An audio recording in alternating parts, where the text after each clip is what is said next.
आज दोहावली के अंक में गोस्वामी जी शारीरिक पीड़ा से मुक्त होने, काशी की अद्भुत महिमा, भोलेनाथ के चरणों में की गई उनकी प्रार्थना जो निश्चय ही राम प्रेम को प्रदान करने वाली है, इन सभी बातों को प्रकट कर रहे हैं। आइए बाबा के साथ दोहावली में मैं और आप भी शरीर को पीड़ा से मुक्त होने के उपाय को श्रवण करते हैं। आप और मैं सब जानते हैं कि गोस्वामी तुलसीदास जी के हाथ में जब पीड़ा हुई तो उन्होंने हनुमान जी से पुकार लगाई और उस पुकार को आप और मैं हनुमान बाहुक के रूप में जानते हैं।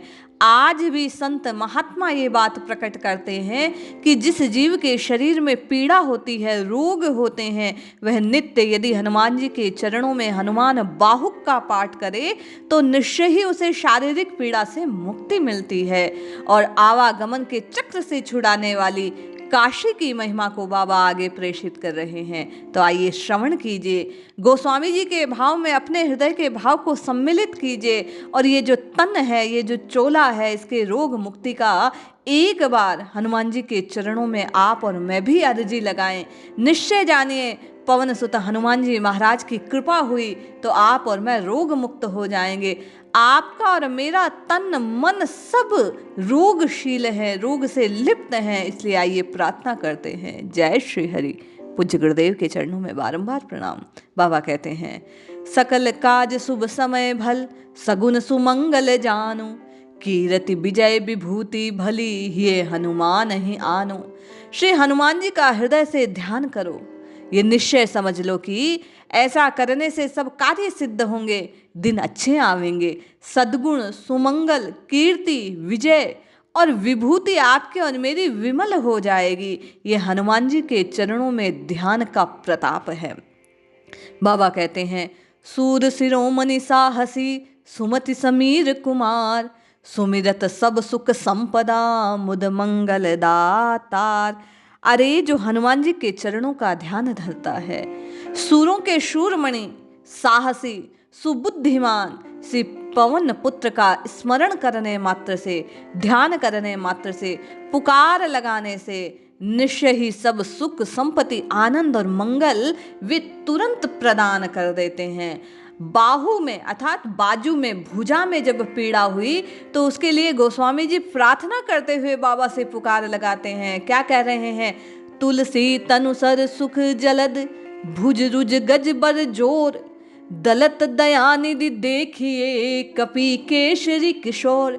हे दया निधान हनुमान जी, देखिए तुलसीदास के शरीर रूपी सरोवर में सुख रूपी कमल को यह भुजा का रोग रूप हाथी बलपूर्वक नष्ट कर रहा है। बाबा की भाषा का कौशल देखिए। बाबा ने हनुमान जी महाराज के चरणों में प्रार्थना की कि नाथ, मेरे इस भुजा में रोग हो गया है, पीड़ा हो रही है, दर्द हो रहा है, आप इसे दूर कर सकते हैं। क्यों दूर कर सकते हैं? कि ये रोग हाथी के समान है और आप तो केशरी किशोर, पवन पुत्र, केशरी के नंदन हैं। सिंह का बच्चा हाथी को तुरंत परास्त कर सकता है, केशरी सिंह को भी कहते हैं। तो आप ही वह हैं जो इस मेरे भुजा के दर्द का निवारण कर सकते हैं। आप और मैं अपने शरीर में जो भी पीड़ा है उसको केंद्र जानकर बाबा से प्रार्थना करें कि हे हनुमान जी महाराज, हमारे इस देह के ताप का आप समन कीजिए और हमें बल प्रदान कीजिए कि हम राम नाम जप सकें। बाबा कहते हैं, भुज तरु कोटर रोग अहि, बरबस कियो प्रवेश, भुज तरु कोटर रोग अहि, बरबस कियो प्रवेश, बिहगराज बाहन तुरंत, काढ़हि मिटहि कलेश। मेरी भुजा रूपी ये जो पेड़ का कोटर के समान है, पेड़ में जैसे छिद्र बन जाता है, ये रोग रूपी सर्प जबरदस्ती घुस आया है। हे गरुड़ वाहन हरि, आप शीघ्र निकाल कर इसे बाहर डाल दीजिए, मुझे कष्ट से मुक्त कर दीजिए। हनुमान जी के चरणों में बार बार श्री तुलसीदास जी महाराज, गोस्वामी बाबा तुलसी प्रार्थना कर रहे हैं कि इस कलिकाल में यदि कोई जीव को पीड़ा से मुक्त कर सकता है तो वह रामदूत श्री हनुमान जी हैं। आपकी और मेरी कैसी भी पीड़ा हो, इस समय केवल और केवल हनुमान जी महाराज वे सप्त चिरंजीवियों में से एक जो हर कष्ट का निवारण करने का सामर्थ्य रखते हैं। उनके चरणों में की गई आपकी प्रत्येक प्रार्थना आपके ताप का तत्काल नाश कर देती है। बाबा कहते हैं, बाहु बिपट सुत बिहंग थलु, लगी कुपीर कु आगी, राम कृपा जल सींचिए, बेगी दीन हित लाग।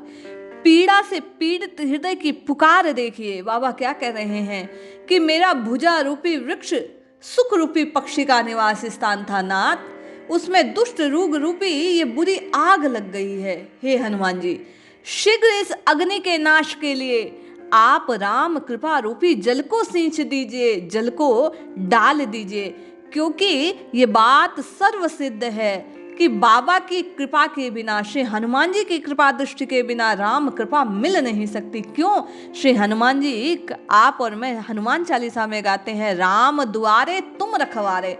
तो जिसको राम के कक्ष में राम की कृपा दृश्य में प्रवेश चाहिए, उसे हनुमान जी की परमिशन, आज्ञा की आवश्यकता होती है। इसलिए तुलसीदास जी ने यहाँ संकेत किया, बार बार हनुमान जी से प्रार्थना की कि हे नाथ, वो मुक्ति के दाता हैं, आप भक्ति के दाता हैं, और भक्ति पूर्वक मैं आपसे प्रार्थना कर रहा हूँ कि मेरे शरीर के ताप का, इस शरीर की पीड़ा का आप नाश कर दीजिए। बार बार यहाँ बाबा ने यह संकेत प्रदान किया कि यदि शरीर से जुड़ी कोई परेशानी है तो आप हनुमान जी के आगे गुहार लगाइए, हनुमान जी से प्रार्थना कीजिए। वे पवन पुत्र, वे केसरी नंदन आपके रोगों को मुक्त करने वाले हैं, वे ही केवल आपको रोग मुक्त कर सकते हैं। आने वाले समय में महाशिवरात्रि का पावन पर्व आने वाला है।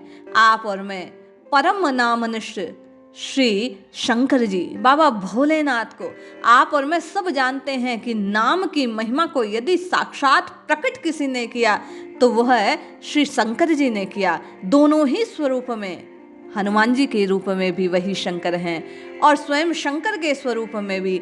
आज काशी की महिमा को गाते हुए गोस्वामी जी कहते हैं, मुक्ति जन्म महि जाने, ज्ञान खाने अगहानि कर, जह बस शंभु भवानी सो काशी से हूँ कसन। अरे जहाँ कौन बसता है? बाबा कह रहे हैं जहाँ भगवान शंकर और माँ पार्वती रहते हैं, उस काशी को, पापों को नष्ट करने वाली, ज्ञान का स्नान कराने वाली, ज्ञान की खान है वह काशी, मुक्ति को उत्पन्न करने वाली है। जो यह जानकर भी उसका सेवन नहीं करता वह बड़ा अभागा है।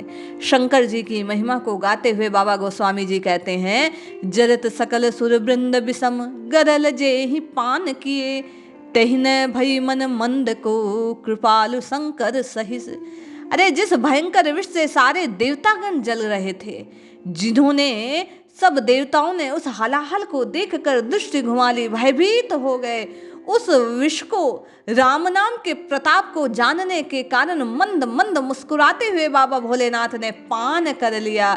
उन शिवजी को जो नहीं भजता, अरे उनके समान कोई और कृपालु नहीं, कोई दयालु नहीं, कोई दीन बंधु नहीं, उनसे ज्यादा तत्काल प्रसन्न होने वाला कोई और देव नहीं। बाबा कहते हैं कैसा अभागा होगा वो जीव जो ऐसी करुणामयी सरकार का भजन ना करता हो, भोले बाबा के नाम का जयकार नहीं लगाता हो। आप और मैं नित्य श्रवण करते हैं संत महात्माओं की वाणी में कि राम भजो, कृष्ण भजो, हरि भजो, हर भजो, सब एक ही हैं। जिसमें आपकी रुचि हो जाए केवल उस नाम का जयकार लगाओ। शंकर जी से बाबा गोस्वामी जी प्रार्थना करते हैं। बाबा क्या कह रहे हैं, बासर ढासनि ढंका रजनी चहु दिशि चोर, शंकर निजपुर राखिए चिते सुलोचन कोर। अरे दिन में मुझ ठगों से धक्का खाने पड़ते हैं, रात को मुझे चोर चोर सताते हैं। हे नाथ, हे शंकर जी, कृपा की दृष्टि कीजिए, कौर कीजिए, मेरी ओर देखिए और मुझे भी इस काशीपुरी में आप सुरक्षित कर दीजिए। अपनी बीसी आप हूँ पुरहि लगाए हाथ, केहि विधि विनती विश्व की करो विश्व के नाथ। हे नाथ, हे विश्वनाथ, हे विश्वनर, हे ओढ़रदानी, आपने अपनी बीसी में स्वयं अपनी पुरी में कार्य आरंभ कर दिया है। आप विश्व के दाता है, विश्व के मालिक हैं। आपसे मैं प्रार्थना करता हूँ, विनय करता हूँ, हे नाथ मेरी भी रक्षा कीजिए। आप समूचे विश्व की रक्षा करने वाले हैं, सबको आप निर्भय बनाने वाले हैं। इसलिए बार बार गोस्वामी जी भगवान भोलेनाथ के चरणों में प्रार्थना कर रहे हैं कि हे नाथ, मृत्यु से आप बचाने वाले हैं, महाकाल हैं, कालों के काल हैं। आपकी दृष्टि जिस जीव पर पड़ जाए, काल उसे भयभीत कर नहीं सकता, क्योंकि आप राम नाम का दान देकर इस काशीपुरी में, इस काशी में जीव को मुक्त कर देते हैं, कष्टों से छुड़ा देते हैं, जन्म मरण के चक्र से उसे मुक्त कर देते हैं। तो हे नाथ, इस दास पर भी दृष्टि कीजिए। गोस्वामी जी कहते हैं, आप मुझे भी अपनी शरण में ले लीजिए और मुझे राम नाम का दान कर दीजिए। इस प्रकार बार बार गोस्वामी जी भगवान भोलेनाथ से प्रार्थना करते हैं। मैं और आप भी इस पावन पर्व की संध्या में, पूर्व संध्या में बाबा भोलेनाथ से प्रार्थना करें, हे नाथ, जैसे आप राम नाम से प्रीति करते हैं, राम नाम को अपने जीवन का आधार जानते हैं, राम राम राम राम उनमें बसाए रखते हैं, उसी प्रकार आप हम पर भी कृपा कीजिए और इस राम नाम से आप हमें भी प्रीति प्रदान कीजिए। हमारे चित्त में भी वो एकाग्रता आए, हमारे चित्त में भी वो बल आए, हम में भी वो प्रीति जागृत हो जाए, जिसके वशीभूत होकर दिन रात सतत निरंतर मैं और आप भी राम नाम राम राम गाने लग जाए। जय श्री हरि।